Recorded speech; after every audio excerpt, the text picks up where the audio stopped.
Well,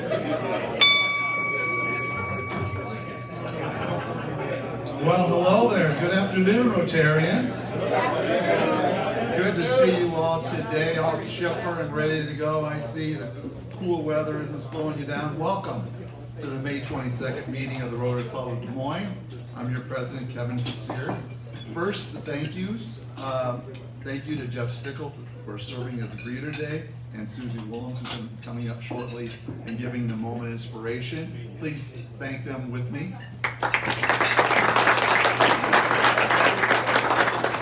So we have a full agenda today, and definitely want to have a full time with our keynote, which is pretty exciting. So we're going to get right to it. So I'm going to ask Susie to come up to the podium as she shares her moment of inspiration, leads us in the Pledge of Allegiance, the four-way test, and then we'll get up and have an opportunity to greet each other. Thank you, Susie. Yep, thank you. Well, good afternoon, Rotarians. It's lovely to be here. My moment of inspiration today kind of dovetails into Lutheran services. And I'm sure she'll touch more on this during her presentation, but Lutheran social services started in Iowa by Germans in 1864, by Swedish Lutherans in 1870, and by Scandinavian Lutherans in December of 1890. So 1864, 1870, and 1890. And they were for orphans. They were originally established for to place orphans from the Civil War. So I thought it would be appropriate to talk a little bit about adoption. Nice. So I have a story. Story of Steve. He was born in February of 1955 to Joanne and Abdul Fattah, two unmarried graduate students. Due to societal pressures in their youth, they placed Steve for adoption. He was adopted by Paul and Clara, a blue-collar family from California. Paul was a machinist and Clara an accountant. And they couldn't offer Steve wealth, but they gave him a stable, loving home and a passion for learning. From an early age, Steve showed interest and curiosity in electronics. His father taught him how to take apart electronics in the family garage, sparking a long life interest in engineering and design. He was a college dropout, but he never stopped learning. He later credited his calligraphy class at Reed College with inspiring the beautiful typography of the first Macintosh computer. In 1976, Steve Jobs co-founded Apple Inc. in his parents' garage. Under his leadership, Apple revolutionized technology with products like the iPhone, iPod, and Mac. Despite being ousted from Apple in 1985, Jobs made a dramatic comeback in 1997, eventually transforming the company into one of the most valuable and influential in the world. Steve's adoption wasn't just a personal detail, it profoundly shaped his worldview. He once said that knowing he was chosen gave him a sense of confidence and destiny. My parents were amazing. They were 10 times the parents that anyone else could have had. I always felt special. My parents made me feel special. I too am one of the chosen, as I am adopted, and so that really speaks closely to my heart. Some real life famous adoption stories you may or may not know. Babe Ruth, Eleanor Roosevelt, Melissa Gilbert, who was on Little House on the Prairie, that's right, thank you. John Hancock, Nelson Mandela, Leo Tolstoy, Nancy Reagan, Edgar Allan Poe, Gerald Ford, Debbie Harry of Blondie, Simone Biles, who is a recent Olympian, and John Lennon. So, with that, I think we can all agree that being adopted isn't necessarily a scarlet letter, if you will. It can provide inspiration, and it is just loving. And I can speak personally that my adoptive parents are my parents, and I enjoyed them, and I was so blessed to be part of their family. So, with that, shall we do the Pledge of Allegiance? I pledge allegiance to the flag of the United States of America and to the republic for which it stands, one nation, under God, indivisible, with liberty and justice for all. And now the four-way test. Is it the truth? Is it fair to all concerned?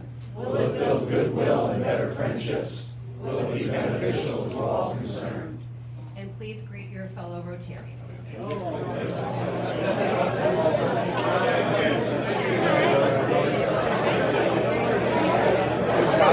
Thank you.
It's getting to be like that. Losing control, aren't we? How you doing?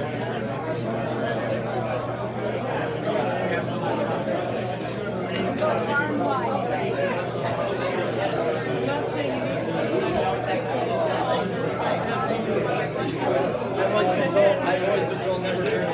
Ready? We're gonna get back started again.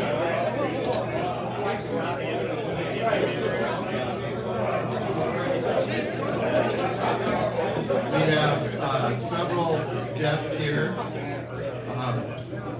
And one of the benefits of our club is we just got great people and they like to connect. So there was a good example of that. But getting us back on task here, because we got, as I said, a full agenda. The next is we greet our visitors.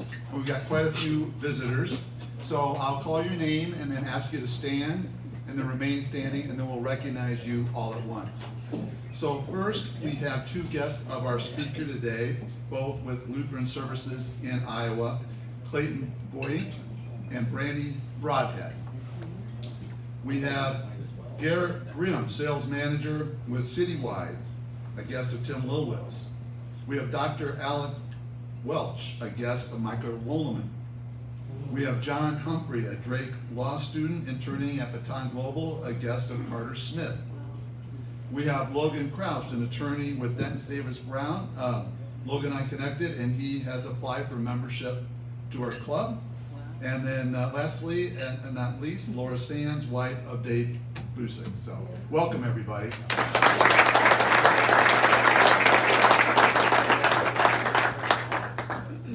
Okay, our next segment is Where in the World is Club number 27, and for our guests, we are club number 27 of over 36,000 Rotary clubs in the world. And so we have this fun moment here where folks that go on interesting vacations get to take us with them.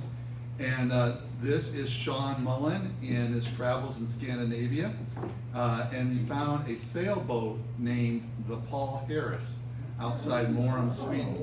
For our guest, Paul Harris was the founder of Rotary. So thank you for taking us with us, Sean. Next, we're going to do Rotarians on the Floor Laughing. I'm going to skip my Did You Know segment since we have another big segment coming up. So come up, Skeet, and we will.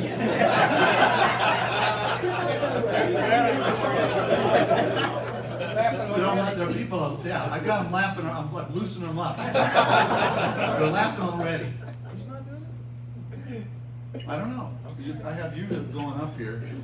Please welcome Steve Woodward, who's going to lead us in Rotarians on the floor laughing.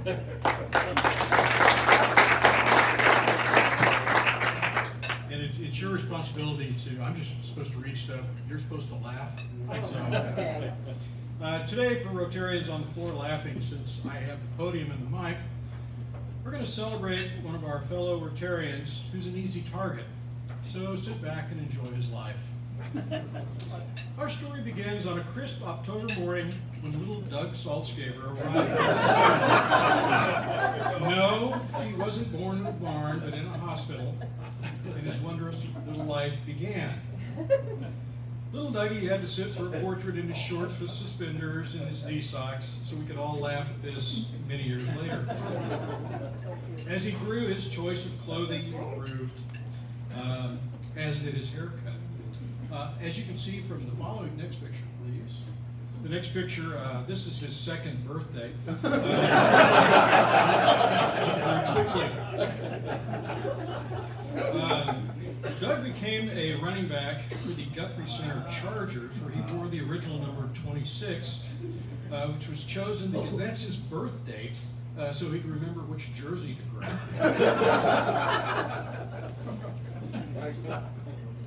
He also tried to be a male model. Pictured here in an audition photo for the Sears catalog. To which they replied, "Don't call us." I believe he's still waiting. When his modeling career didn't materialize, he tried to become an Arabian singing sensation. When he didn't know how to play an instrument and found that the appeal of someone playing a Bissell carpet sweeper lacking. Oh my goodness. He's going to kill me, I know. So after attending Northwest Missouri State University and finding that no one would hire him, he enrolled at Iowa State and studied engineering. He found that his calling was in on the civil side, because all you needed to do was make sure the bubble was not in the middle on the level. So if it wasn't there, then the sewage would flow downhill, as long as the pipe was going downhill. Okay. However, before taking the engineering job, he tried to be Amish for a little while. The Amish didn't take kindly to AC/DC and Metallica. So Doug put his skills in civil engineering to use. Pictured here, working hard on his first job, sitting casually while everyone else was working. Imagine then, at his surprise, when he returned to the job site and discovered the sewer design was upside down. Here he's pictured trying to figure out how to get the sewer line down to the bottom of the building from the roof. Okay, back on terra firma. He went out on his own as a portrait photographer, pictured here. Imagine his surprise when he discovered the portrait camera was a survey station and data collection device. He and Val were invited to attend a costume party on Halloween night, and they went as a newlywed couple. Doug was curious why no one else was in costume, so Val, after 6 years of his begging, informed him that they actually got married then. The fact that the invitation came from her parents never dawned on him. As you know, Doug's an avid Iowa State fan, so we are staking his claim to his parking space outside of Jack Trice Stadium. And all the wear and tear on Doug has taken its toll. So he decided, like the Bionic Man, to be rebuilt faster and stronger. And this is a result many years later when he's back in for a grease and lube on the new hip. So Doug does enjoy a small cocktail after a busy week of making sure the pipe and a good burger, provided he doesn't burn the meat. Okay, so to our former president, my friend, or at least I hope he's still my friend, and the best civil engineer to matriculate, that means graduate, from Iowa State University, we all wish you a happy retirement.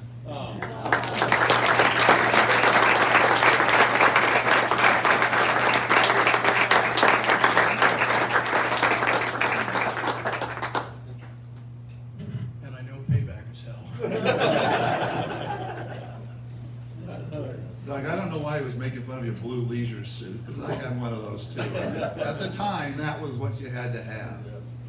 All right, next we have Deanne Thompson, Chair of our International Service Committee, to come up with a special announcement. Deanne?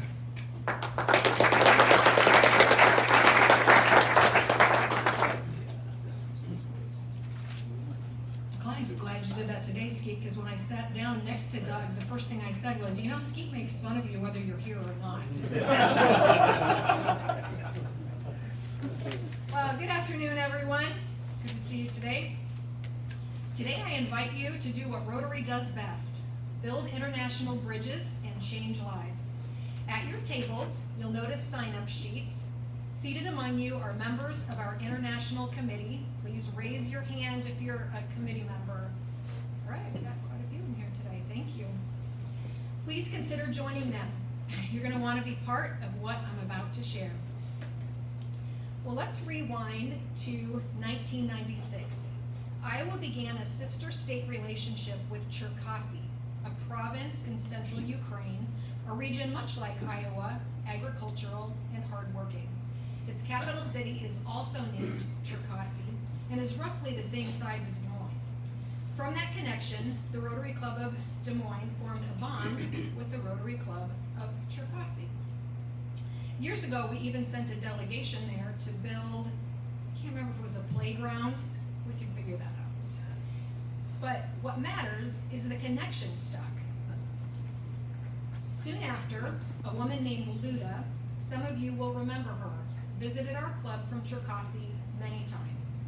Recently, she connected us with a younger, dynamic club, the Rotary Club of Cherkasy Synergy. And from that connection, a remarkable opportunity. Last fall, we launched our 2025 International Grant with a $3,000 commitment. But our committee asked, what if we could do more? And thanks to your generosity, we raised an additional $11,000 and told applicants we'd try to fund their projects if possible. We received 6 strong proposals. The winning project turned out to be Harmony Space for Children by Rotary Club of Cherkasy Synergy. They asked for $21,000 to create psychological and physical relief spaces for children in Ukrainian boarding schools, many of whom have been traumatized by war, separated from their families, or lost loved ones. These children have psychological trauma and increased anxiety. They're in institutions that do not receive sufficient funding or proper support. This isn't just about sensory rooms and art supplies. This is about healing, about giving kids who've endured bombs, evacuations, and fear a chance to feel safe, to play, to express themselves through art therapy, and to connect with trained psychologists and mentors. They're equipping therapy spaces, art rooms, and sports facilities. They're inviting local artists and Olympic athletes to inspire hope. And they're already underway, monitoring schools, visiting children, donating supplies. Well, last year, we started with the initial $3,000 committed by our club. Your contributions increased that to $14,000, but we want to go the distance to fully fund their $21,000 vision, which means we are $7,000 away from a completed project. And that's where you come in. If each of us in this room gave just $100, we'd close the gap. No bake sales, no galas, just a quick note on your table flyer and we'll add it to your quarterly bill. Tax deductible, easy, painless, and powerful. And if we don't hit the target today, you might get a call because we believe in this. Rotary builds peace through service, and today we can help rebuild peace inside a child. Let's finish this together. Thank you.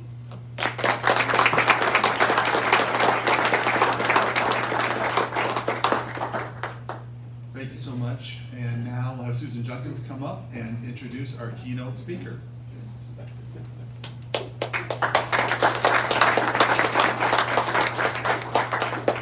Well, it's my great pleasure today to introduce to you a very good friend and one of the most accomplished women I know, Renee Hardman. Now, she's asked me to keep this short, and I'll keep it a little shorter than what's on the page here, because we really do want to hear from her. But I want to give justice to what her background entails. So Renee and I know each other both through career connections. She has been a leader at Bankers Trust, at Broadlawns, at Big Brothers Big Sisters, and currently in her role at Lutheran Services of Iowa, which I'm sure we'll be hearing about a lot today. We also both serve on city councils. She is a fabulous representative for her constituents in West Des Moines, where she's serving in her second term. She has received significant recognitions for her multiple volunteer efforts. She is a 40 under 40 alumna of the year. She's been a Women of Influence. Her awards go on and on. She is a trustee for Des Moines University, where she is ensuring the strong education of people who will keep us healthy in Iowa and beyond. And just maybe we can talk her into being a future member of our club. Please join me in welcoming Renee Hardman.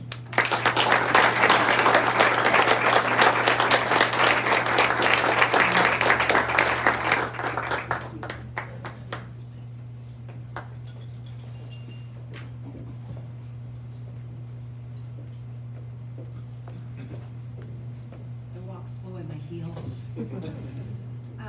Wow, thank you so much, Susan, for your kind remarks. I have so much respect for you and what you do in this community. And while I'm not a member of the club, I would like to do a pledge of $100 to your community service project in honor of my friend Susan and others here. So please allow me to do that. I love projects that are enhancing the lives of children. So great project. I'm here today as the president and CEO of LSI. Some of you may have heard of the organization and some of you may not.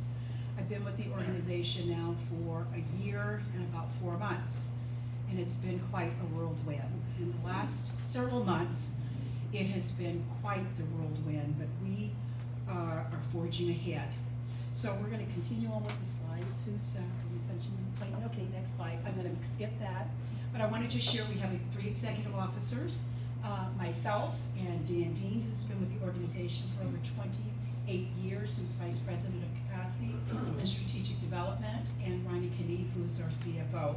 Can't do this work without a team, and I just want to lift them up before I get started. We'll move on. It was spoken about our legacy earlier, and I just want to share with you that LSI is 160 years of age. I think that's worthy of a clap. And we started off, just as the speaker said earlier, as an orphanage. LSI started as a dream of German immigrants who saw a need and established one of Iowa's first children orphanages in Andrew, Iowa. Over the years, LSI has cared for thousands of youth and families. We were formerly known also as Lutheran Social Services, but changed our name in 1990 to Lutheran Services in Iowa. You probably won't remember that part. But its primary mission was to work with children. And I would like you to know that there are lots of adoptions that were needed in Iowa at that time. Over 1,500 or so adoptions, and LSI was involved in at least 200 or 300 or so of those adoptions. I'm a storyteller, so I'll tell you a story about my very first day at LSI. When you take on a new job, sometimes you kind of think, oh, is this the right place? Am I going to be successful? Can I do this? You all have anxieties, right, when you take on something new. And it was the same with me when I decided to take on LSI. And so we have campuses on university. We have 21 facilities, but we have 3 campus is right near Drake University, near a Come and Go. So I was to begin my day at 8:30 that morning, and so I stopped at Come and Go to get a cup of coffee, all the while driving, saying, God, please allow this to be a place where I can flourish and I can make a difference and I can elevate our mission at LSI. Give me the sign that I made the right decision. So I was sitting there getting my latte, if you want to call it that, Come and Go. And there was a young African-American girl that came up to me and said, woman, oh, I really like your dress. And I said, well, thank you. And she said, what are you doing? And I said, well, I'm starting my first day on the job. And she said, oh, okay, where? And I said, just right outside of the Come and Go, LSI. And she began to gasp for breath, and she said, oh my gosh. She said, LSI is responsible for my life. They gave me adopted parents that helped me be the woman I am today. And I sat there, standing there saying, thank you, God, that was the sign. That was the sign. Just minutes before I'm to walk into that door, a perfect stranger tells me that LSI facilitated an adoption years and years ago that helped her and changed her life. So that is a story that I tell almost anybody that'll listen to it. So about LSI, we'll continue on. We are one of the largest nonprofits in Iowa. I think we're the 6th largest nonprofit. We serve Iowans over 160 years, and we have 20 plus service locations throughout the state. Okay. We have close to 400 team members that work throughout the state. We serve all 99 counties across the state, and we operate about a $32 million annual budget. So it is a reputable nonprofit that has great tenure and, most importantly, the best impact. Our values are simple. We believe in uniting, respecting, growing, and empowering children and families and refugees and people with disabilities and all humans that need service. Those are the values that guide us today. And those are the values that keep me going at LSI during its most challenging months, and I'm going to share a lot about that a little bit later. Our locations you can see here, I just won't read them all off, but we are from Ames to Waverly, so I'm in a car traveling the state quite a bit to make sure that I stay in touch with my fellow colleagues and team members and the services that they provide, trying to meet families and clients that are recipients of our service, but it keeps me really busy traveling the state to all of our facilities. I'd like to share a logo that you're going to see a lot of this year, because this is our logo celebrating and kicking off our 160 years of existence. And we thought about it long and hard, and we wondered what it should look like and what should it say. And we finally landed on celebrating 160 years, and the words below it are what carries the most for me, and it gives me chill bumps. It's unstoppable and still standing. 160 years of unstoppable and still standing. And I say standing amongst the mix of so much that we've endured over the last 3 to 4 months. But we are unstoppable because we at LSI are humanitarians doing God's work, doing a ministry that helps improve the lives of those that depend upon us the most. And I'll share with you what some of those services are. Some people think that LSI is an organization that only lives in the space of immigrant and refugee services. When people think of LSI, and that's a good thing that you know that we do that, but that's not all what we do. We are involved in early childhood education, foster care, adoptive services, immigrant and refugee services, mental health programs throughout the state, and services with disabilities, people with disabilities with mental and behavioral challenges. That, quite frankly, is one of our biggest departments. So we'll share a little bit more about what they do. So I like to say that at LSI, we are about helping others achieve their dreams LSI empowers clients' strengths and gifts through compassionate services. Our clients dream of healthy families, independent lives, and freedom from mental stress and being safe and living in a welcoming home. How many of us take that for granted every day? But we work with people that dream of that. And our role at LSI is to help those dreams become a reality. I lay my head down on my pillow every night asking myself, whose life did I make better? By the word and the touch and the call, whose life did we make better? That's what we have to ask ourselves every single day. So let's kind of unpack some of these services. Services for people with disabilities. In 2024, there were 366,000 hours plus of services provided with persons with disabilities. 315 clients were served. And we do that through daily community living program, respite care, host homes. In Muscatine, did you know that we have a home? The most beautiful home that you can ever imagine. It is huge. And it houses 6 people, of people in wheelchairs that are disabled.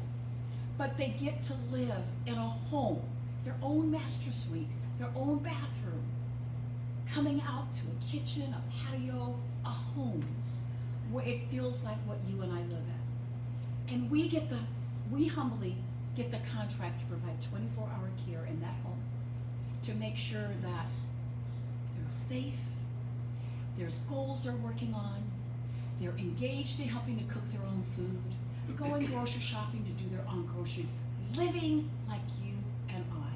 So if you're ever in Muscatine, call us and we can arrange for a tour. It is just phenomenal. But LSI get to do that. We also get to provide respite care for adults that have adult sons or daughters that live in their homes. They're disabled. So a parent or a family member is taking care of them. Don't you know sometimes they want to go to a movie or out to dinner or even a Rotarian meeting? They want to live a life like all of us get to live. We have workers that come in and provide respite care so they can go on a weekend vacation or they can go walk in the park for a couple of hours, but yet their child who is severely disabled has someone there to take care of them. That's what we do with respite care. We have host homes where people like yourselves take in people with disabilities and they make sure that they're taken care of. But we are paid to make sure that that relationship is healthy and is strong and it's goal-oriented. And so we oversee people taking care of the most vulnerable.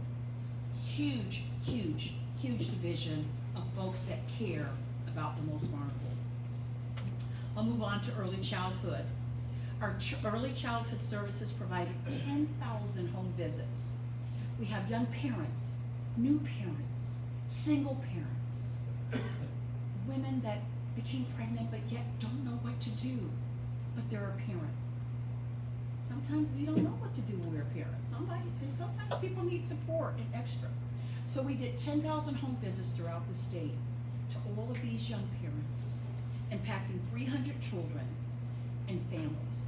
96% remained free of abuse and neglect because of our oversight and our employees providing them with training, providing them with skills, being there when things get topsy-turvy, referring them to places where they can get help.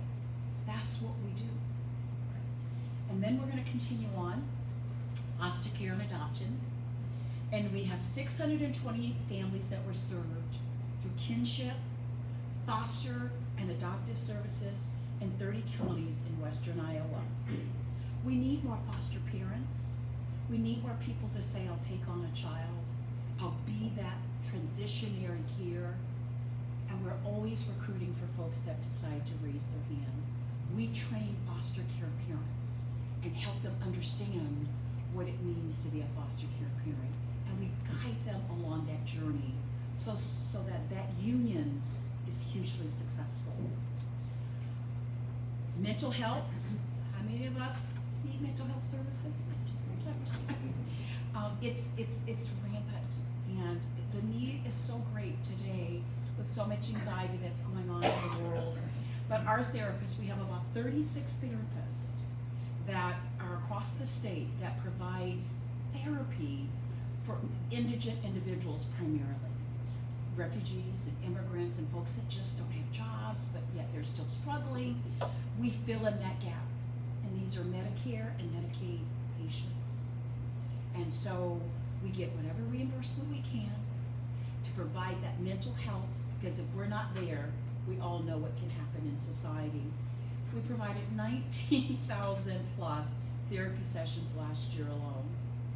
4,000 plus were behavioral health intervention services. We need to provide some intervention services to the clients that we serve. So we have 742 clients in therapy sessions, and 108 were in behavioral health intervention services. So we are busy, and we are growing and need more therapists, because the demand for adults and children that need mental health intervention is growing exponentially. So we want to help fill that gap. Global Greens, how many of you heard of Global Greens? We love Global Greens. Global Greens is such a neat program that allows immigrants and refugees to participate in growing crops, running their own business. Many of them, we have about 21 farms, so they lease space and they grow their crops. We have a relationship with Polk County, so on 19th and Carpenter, many of them take that on Saturday to the farmer's market. And I think last year, farmer's market in the season of gardening made over $550,000 from immigrant farmers growing crops, selling them in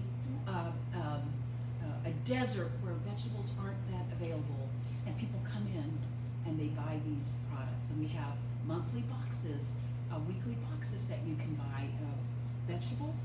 You subscribe, and every week, voila, fresh vegetables appear.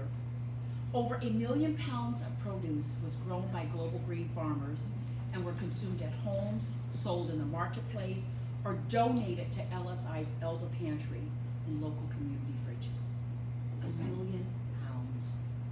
7649 customers accessed healthy and affordable local grown food through Global Green's international market and community-supported agriculture. 273 families produce sustainable food in gardens and farms.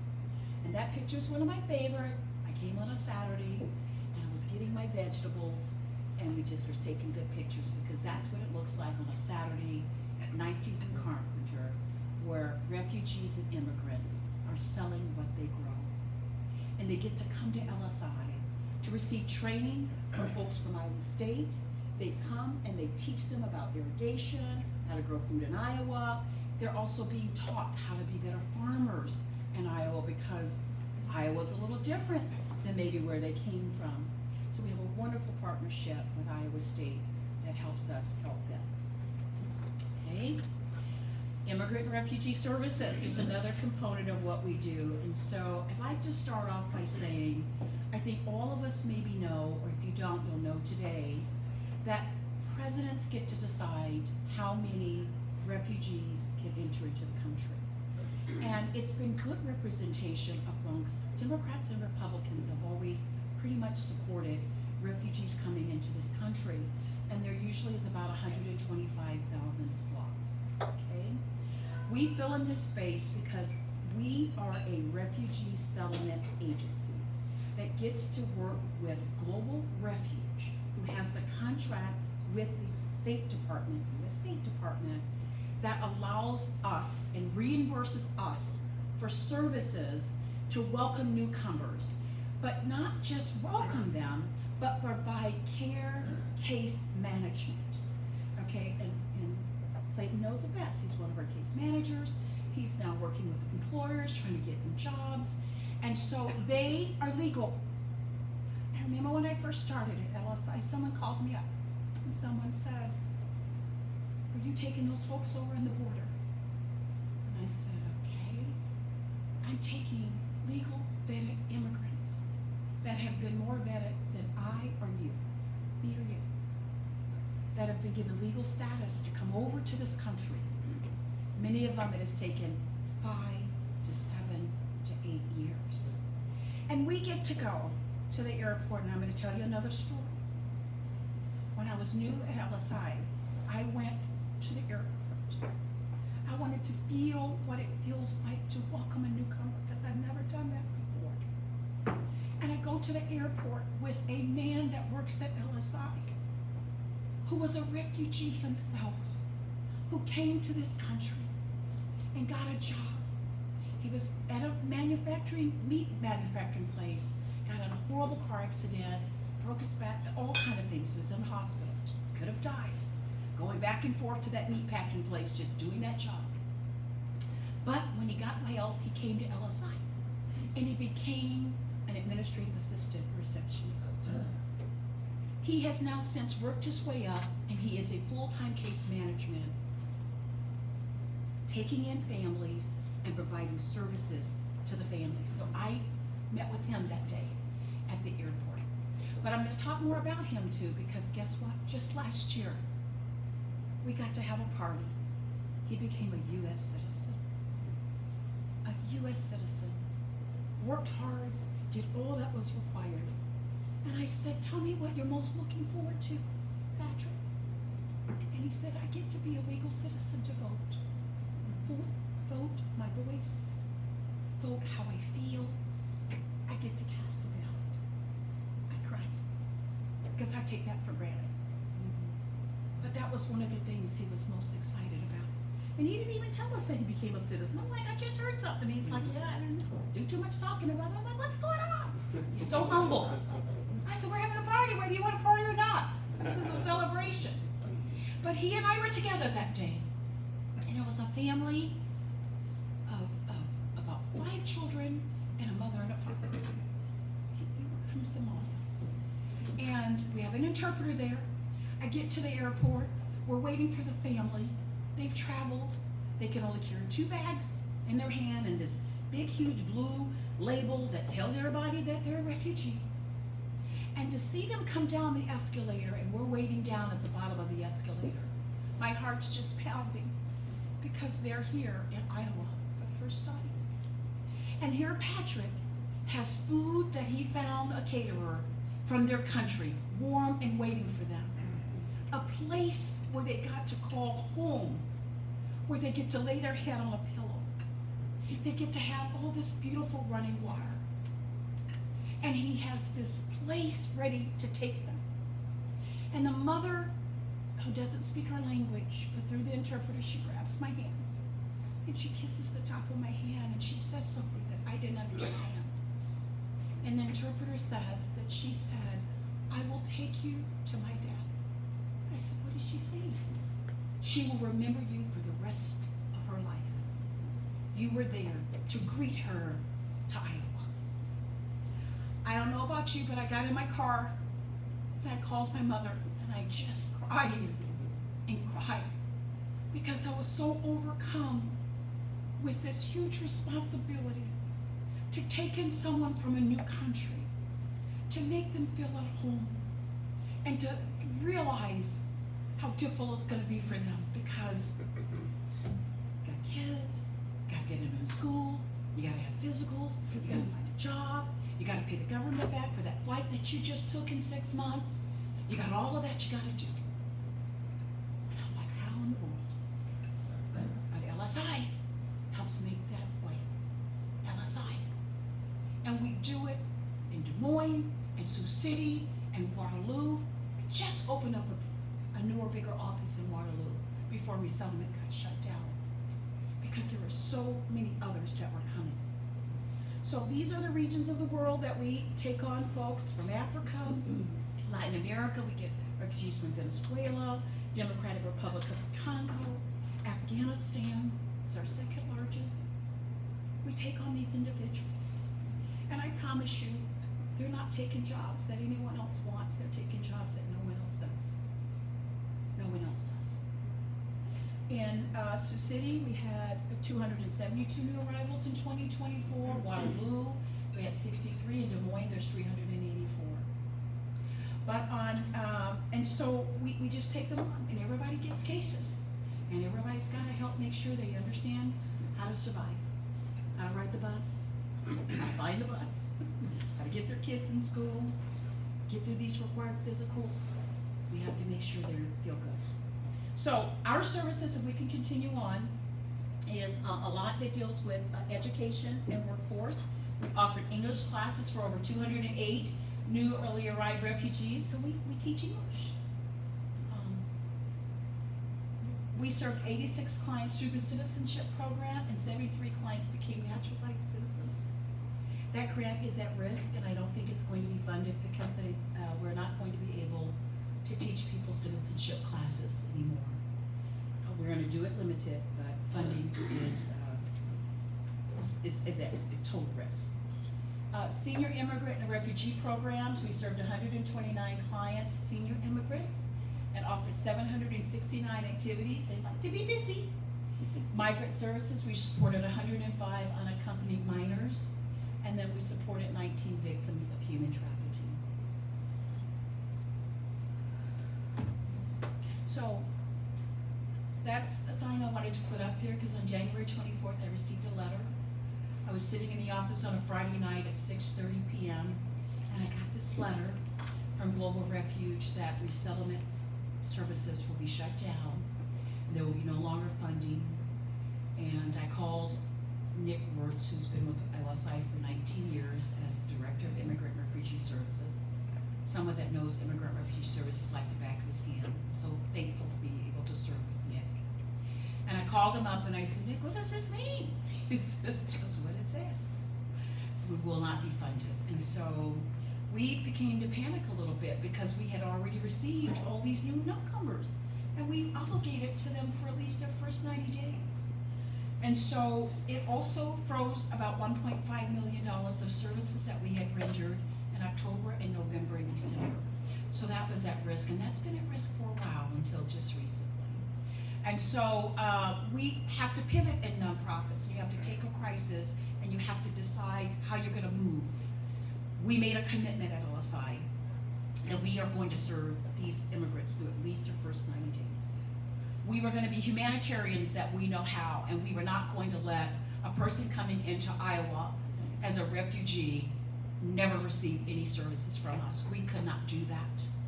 And we decided we were going to do it against all odds, regardless of funding. And we did it. But people came to our rescue. There were beautiful, beautiful people that came in to say, we stand with you.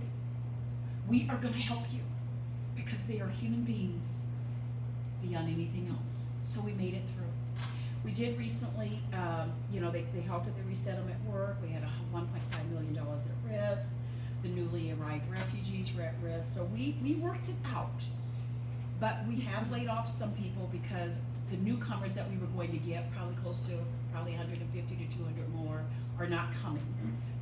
There are about 12,000 or so refugees that are on hold and are not going to be able to come into this country.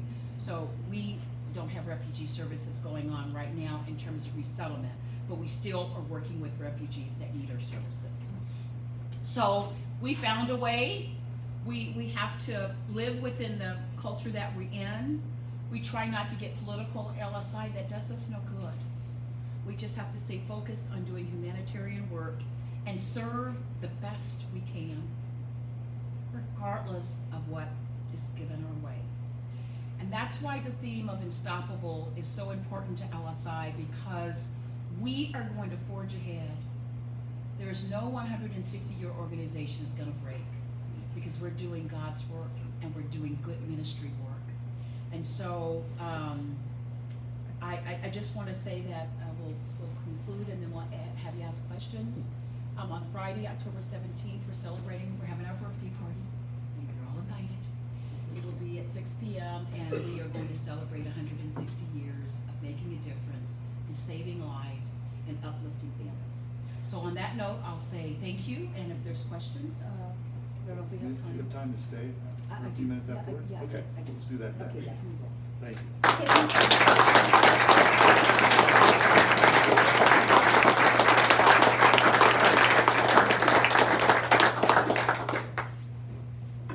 Wow, Renee, that was really moving. Tremendous work that you're doing. Thanks to you and your team for all that you do. Renee has agreed to stay afterward. If you have some questions for her, please come up and chat with Renee. Moving quickly, upcoming meetings. We've got Count the Kicks leader next week.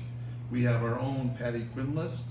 She's going to talk to us about healthy aging. Yes, even the 20 and 30-year-olds out there can follow along with that. And then we have Rollins Mansion leader coming in on June 11th. Our next morning fuel is June 10th. Put it on your calendar. Claudia Schabel will be highlighted. She'll tell us about her life and her career building Schabel Solutions. That's 9 to 10 a.m. at Freedom Blend Coffee on Tuesday, June 10th. So, you had a lot of opportunity to get moved here today. There's great opportunity to make an impact with Deanne Thompson and her leadership and the whole International Community Service. We've got the great work that Renee talked about. You've got the great connections here. We've got a number of guests here today. Welcome, all of you. We're coming on to Memorial Day. Please remember not only your own loved ones, but those that gave the ultimate sacrifice for us to live the life that we live here in the United States.